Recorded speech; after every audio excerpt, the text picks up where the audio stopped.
Hello and welcome back, ladies and gentlemen, to another Historical Humans Reacts. And on today's episode, we are talking about one of our favorite topics to talk about, where scientists have discovered a mysterious abandoned Zapotec city hidden in the Mexican jungle. And this is one of the coolest things, in my opinion, because what we're seeing here has been a long-standing project in for the process where researchers from a bunch of different universities and organizations are doing LiDAR maps. They're mapping these dense jungle areas and they're discovering so many structures, so many new cities, walkways.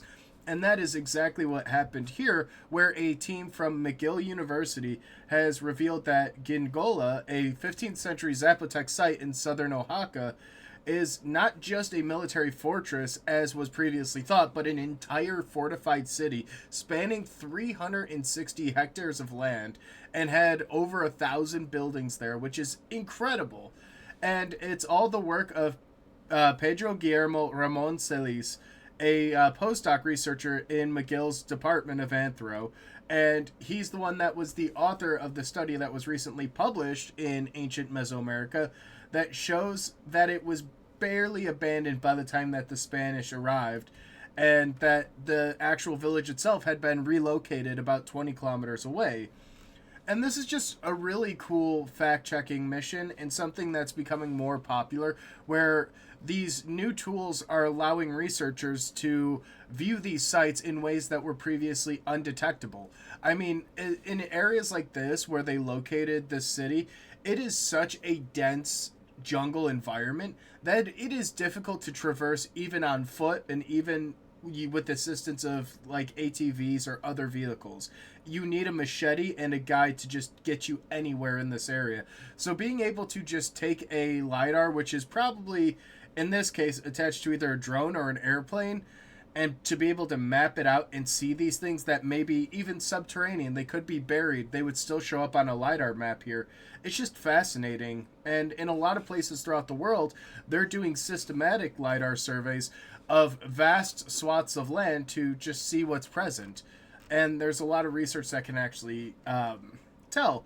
But this is really cool because cities like this can give inferences into the socio-economic and political landscapes of cities. You can see how people had stratified cities. You can see areas of importance, especially with a lot of Mesoamerican societies that have a lot of ball courts and giant raised platforms where ceremonies are held. The more important of an area, you would see a different dispersal of people. And this is just yet another study. And here's a picture of the plaza, which is incredible. I mean, top tier view. I would love living in a city to see a landscape like that any day. And what makes this really special is this is the area that the researcher's family descends from. They come from the city that was relocated, and it's very cool because you have this personal connection, and that is one of the things that I personally like about working with Native American tribes is you work with the descendant communities. There is so much more importance and attachment to the research being done, and it leads to a higher quality of research, in my opinion, and just this emotional attachment can really benefit. And it's really cool. So the researcher Ramon Celis goes on to talk about how you can actually reach the site via a footpath and that it was covered in a canopy of trees, but it would be a lot more difficult for people to realize the full extent of the site without actually doing pedestrian surveys of the entire area themselves. And the fact that they were able to do it all within 2 hours is just incredible. And yeah, he went through and used the geoanalytic laboratory at McGill. And it's really cool because now they have a map of the city and they can excavate certain areas. So if, depending on what the research question is, and this is what is probably the most difficult part of archaeology, is trying to figure out what the question you want to ask is and how you plan on researching that and looking at it. But you could see how power is dispersed in the city. You could see how much building space was given to elite areas, as mentioned, like temples and ball courts, compared to what was used by the commoners. And the ball courts were used in the ritual game that a lot of other societies ended up incorporating and represent both underworld and fertility and help connect with ancestors and seeds beneath the soil. So it's just cool. And this specific instance in this city, it's about 500 to 600 years old and is so well preserved. And you can see some houses that are still standing, which is incredible. You can really tell that the city's frozen in time, and just to see how cool this is. And my favorite part with all of this is just how we can use new technologies and even future technologies to look at the past and try and find and answer these questions that we have, because you can use new technologies and incorporate it to find out more about the past. LiDAR is just one example. They've used it to map out areas of the ocean with sonar. You're able to see petroglyphs. You could see, or petroforms, I should say.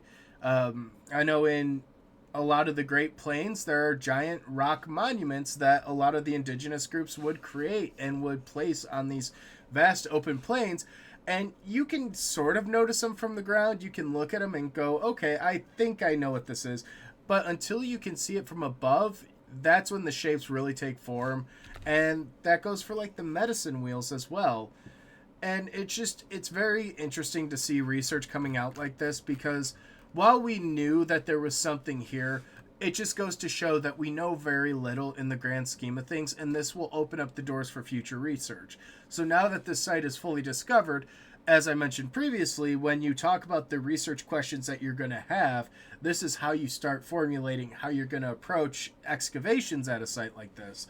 Like if you're only interested in connections to mythology or to the ball game, you would probably excavate in or around the ball court.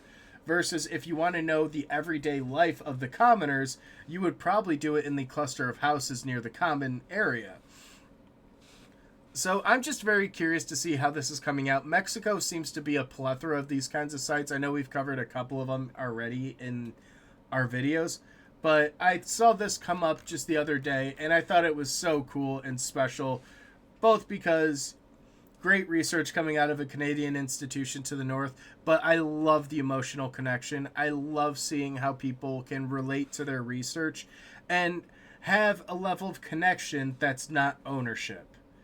Because ownership of a site can lead to other issues and problems in the future, but I feel like this is probably enough rambling on my end. If you guys enjoyed it, let me know down below. Let me know your thoughts on this, and I will see you guys in the next video.